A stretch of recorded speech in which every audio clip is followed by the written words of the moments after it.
Quelles sont les étapes nécessaires pour traiter l'eau? Plusieurs étapes sont nécessaires pour traiter une eau. Il y a la décantation. Cette technique consiste à laisser reposer un mélange hétérogène pour que les particules les plus lourdes tombent au plus bas des bassins.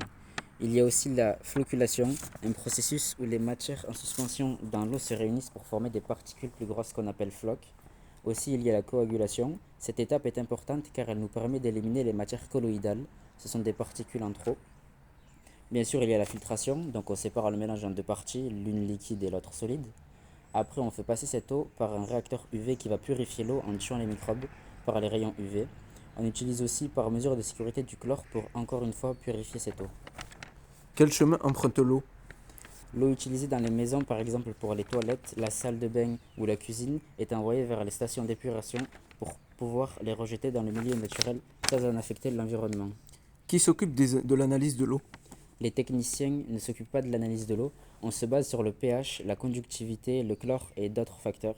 Il y en a 62 en comprenant ces trois-là. L'eau ne produit pas, la station ne produit pas d'eau 24 heures sur 24. Une fois la bâche remplie, on arrête 4 à 5 fois l'usine. Votre travail est-il répétitif? Oui, mon travail n'est pas forcément différent. Les tâches sont toujours les mêmes, mais il y a plusieurs choses à faire, alors on ne s'ennuie pas trop. Quel diplôme faut-il avoir pour travailler en tant que technicien? Personnellement, j'ai eu un chemin différent que la plupart des personnes, mais aujourd'hui, il faut avoir un niveau bac+2 dans le métier de l'eau. Il y a différents BTS, comme le BTS ME, donc métier de l'eau, mais il y a aussi le BTS GEMO, gestion et maîtrise de l'eau.